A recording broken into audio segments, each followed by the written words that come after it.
Yeah. One of the interesting things every year is that I actually have to call Julie before I start putting up the yard haunt, because I'm going to go ahead and drive stakes in the yard. And as a result, they want you to mark the lines, the electric lines, gas lines, cable lines, before you start digging into your yard. And so every year, a lot of people in the area, as soon as they see those stakes going out from Julie, they realize that the mortuary is getting ready to rise. My family actually has always kind of enjoyed it. My wife is not a huge fan. She tends to tolerate my obsession. She would probably prefer that I did Christmas rather than Halloween, but it's cold during the winter, so I usually don't put up so much for Christmas. I was kind of concerned about people when we moved into this neighborhood. In 2015, we moved from the Champaign, where I had originally been setting up the mortuary, to Mount Zion. And my first thought was, how will the neighbors accept this? The very first thing that happened when we moved from Champaign to Mount Zion was that I had to take and move the mortuary. It actually was stored in a separate place from the house. And so we got a U-Haul and loaded all that stuff up and brought it over.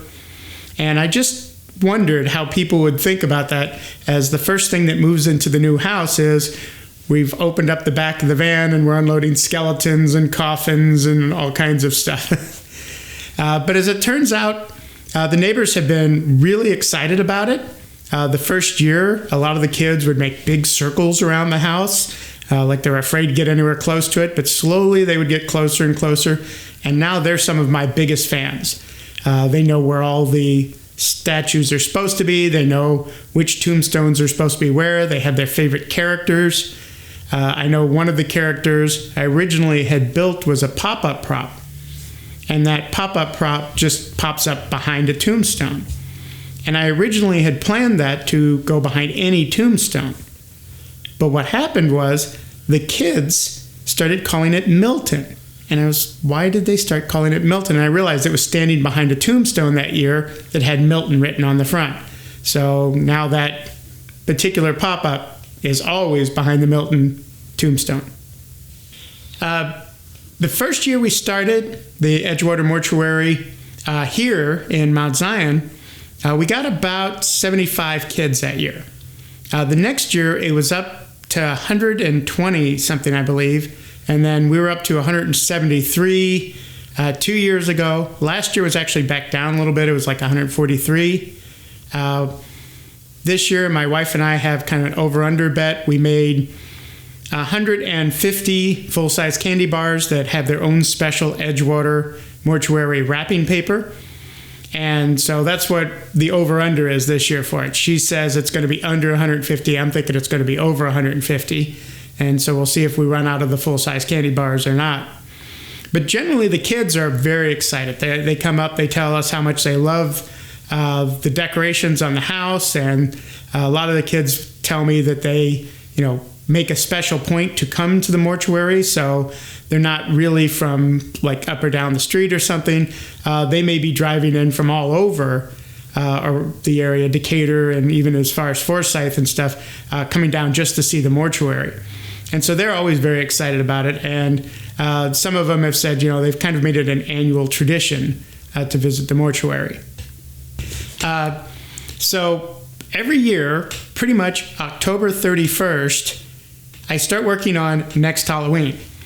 So I'm going to start breaking down the mortuary. Usually I'll take it down the weekend after Halloween. And I've already got ideas of what I'm going to be building next year. In fact, I have a bulletin board where I have my ideas that I pin up there. And every year I'm planning on working on a few more things. And then throughout the course of the year, I'll actually work on various projects, new tombstones, new animated props, those type of things. And I imagine over the course of the year, I'd be afraid to guess total how many hours I spend, but it's a couple of hundred during the year working on stuff. Just before Halloween then, I usually start October 1st. I will put up the first of the props. It's the original Edgewater Mortuary sign that I built many years ago. that always goes out on October 1st, kind of indicates that it's coming. And generally, I try to have it set up by a couple of weeks before Halloween. And it's generally probably about 12, 14 hours total of setup time, taking stuff around the yard, getting all the props and everything out, and then maybe another 5 or 6 hours to get the lighting just right. So, as it turns out, most of the stuff that I actually have built is made out of fairly inexpensive materials, some of which is free, scavenged, or whatever. A lot of the stuff is built out of foam, which makes it lightweight as well as waterproof. Some of the animated props, you actually use wiper motors to drive their motion. Some of the pneumatic stuff that I've started on more recently, a lot of that stuff has to be purchased. Those are a little more sophisticated fittings and stuff, but they give a much better jump scare, so much more quick activity than you can get out of the wiper motors. But still, some of the favorite props that the kids have is the ones that are built on wiper motors. Fairly simple motions, a little bit of mechanical skill, a little bit of wood pieces and scrap hardware that I have around the house, and kind of put it together. I always tell people kind of jokingly, I say, it's not a mistake, it's a feature. So every time I make an error when I'm putting something together, I think of it as, well, it's supposed to be old and beat up. So if it's got a little ding or a dent in it, that's good. Every year I put up the Edgewater Mortuary. I'm very excited about it, and I really don't have any plans to not do it in the future. My guess is I'll keep doing it as long as I'm physically able. Obviously, some of the stuff, especially climbing up on the roof and stuff like that, gets a little harder every year. So there may be a time where I decide, well, I don't want to get up there and do that kind of stuff. So maybe I'll cut back. But as long as I'm physically able to put up the mortuary, I probably will. So this actually is Brian. And he's my dyslexic zombie, because he eats brains, but obviously he's dyslexic, so he's getting it backwards.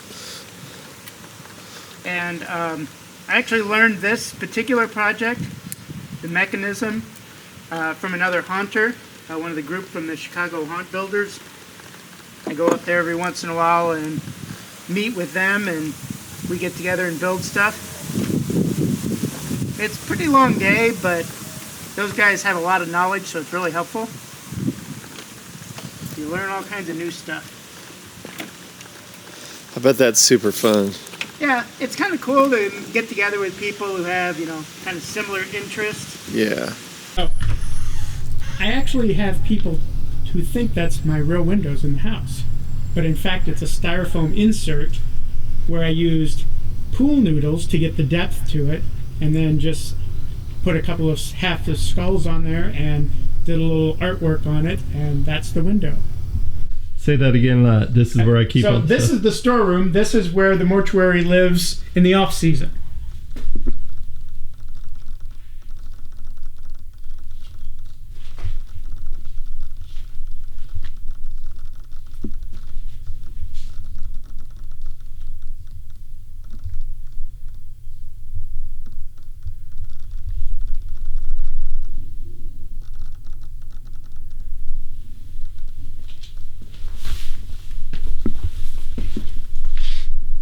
These tombstones are amazing.